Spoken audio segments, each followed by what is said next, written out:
China's Terracotta Army, written by Juliet Kerrigan.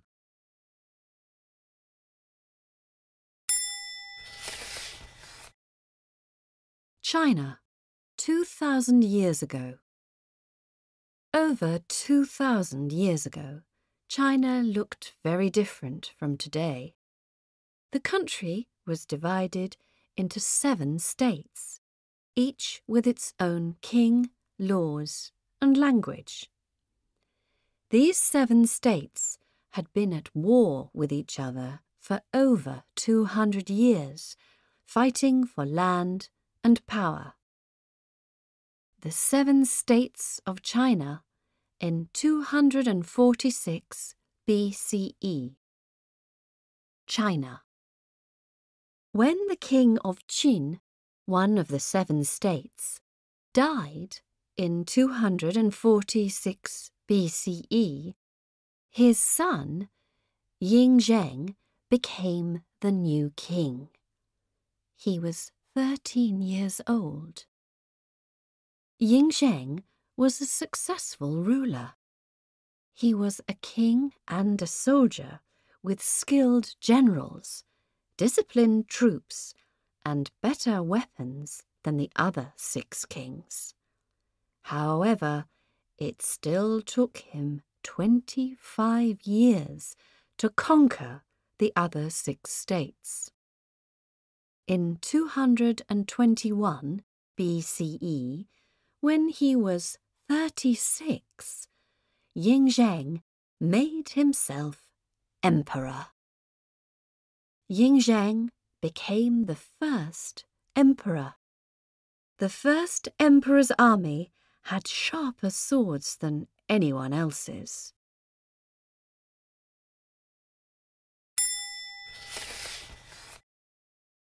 China's first emperor. The emperor wanted to unify all 7 states into one country, what we now call China. He made everyone in China use the same coins, weights, and measures, write in the same language, and obey the same laws. He made travel easier by ordering over 6,000 kilometres of new roads to be built, and he visited all parts of his empire in his horse-drawn chariot. A bronze coin from the state of Qin. The emperor wanted people to remember him long after he died, so he ordered a grand tomb to be built where he would be buried. It looked like a flat-topped pyramid covered with earth. It was over 55 meters high and took thousands of workers over 30 years to make. When he died in 210 BCE, the emperor was buried in this tomb. Guarding the tomb was an army hidden for 2,000 years. This is what the tomb looks like today. It's now covered with trees and bushes.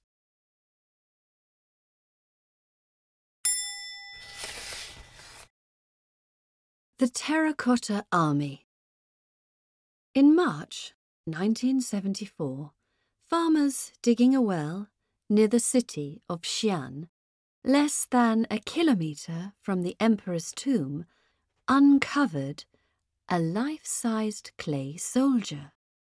When archaeologists dug deeper, they discovered 3 large pits containing thousands more clay figures. There were over 6,000 terracotta figures in the 3 pits. Archaeologists worked out that the figures would have been standing upright, but over time the roofs of the pits had fallen inwards, crushing many of the figures into pieces.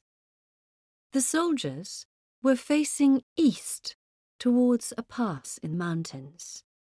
They were placed in the pits to protect China's first emperor after he died from enemies who might come through this pass. Some soldiers have been left exactly as they were found. Others have been mended.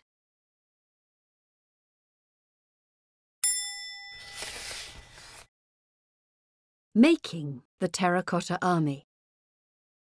Each figure was made of clay by local potters who were more used to making roof tiles and drain pipes.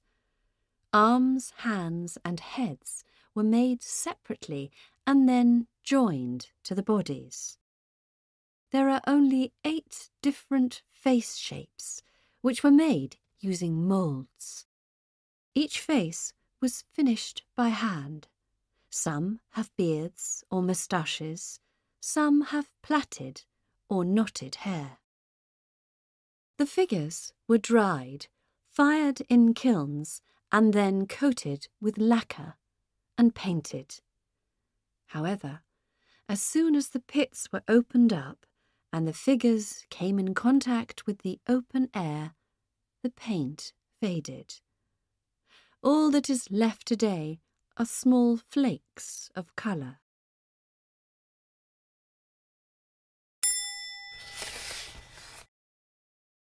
Rank and file. The figures can tell us what soldiers may have worn 2,000 years ago. The most important soldier was the general. He would have worn long armour with ribbons and a headdress. The foot soldiers wore armour on their chest and shoulders, while the riders had lighter armour that only covered their chest, perfect for horseback. Ordinary soldiers wore no armour at all. 3 terracotta soldiers. Many weapons were also found, like crossbows, arrowheads, and bronze swords, which were still sharp thousands of years after they were made. Over 40,000 arrowheads were found. This is a figure of a kneeling archer. We can tell from the position of his hands that he would have been holding a crossbow.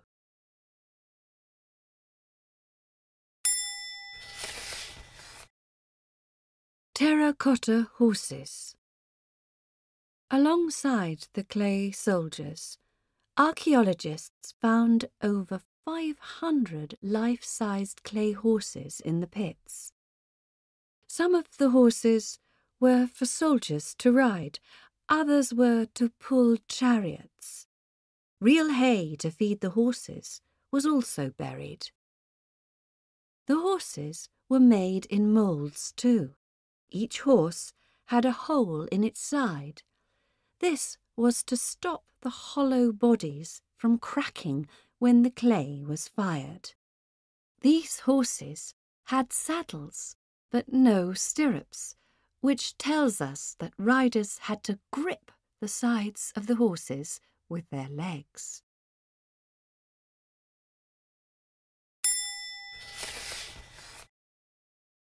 Chariots. 130 wooden, life-sized war chariots were also found.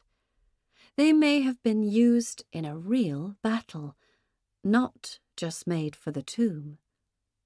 Each chariot was pulled by 4 horses. Archaeologists also uncovered smaller bronze models of horses pulling chariots, such as this one.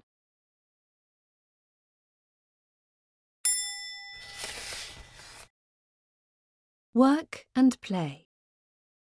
As well as soldiers to protect him, the emperor also had officials to carry out his commands and write his documents. Some figures had knives hanging from their belts. These knives were used to scrape off any mistakes made when writing on wood. The officials had knives like this one hanging from their belts. Archaeologists found an orchestra of 15 terracotta musicians. Some figures were kneeling, with right hands lifted as though to hit a drum or bell. Others were sitting with outstretched legs, probably to play an instrument like a zither. This image shows what the terracotta musician would have looked like. Bronze birds, tame swans, geese and cranes were also found buried near the musicians.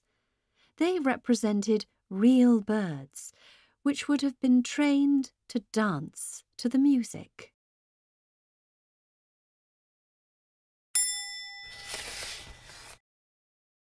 More treasure to discover?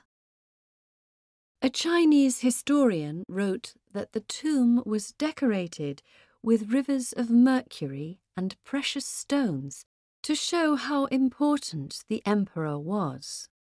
Archaeologists have found traces of mercury, so some of these stories may be true. This is what experts think the first emperor's tomb might have looked like. There are no plans to excavate the tomb, so we will have to wait to find out if what is inside the tomb is as spectacular as the Terracotta Army outside it. But the first emperor wanted to be remembered forever, and he has succeeded.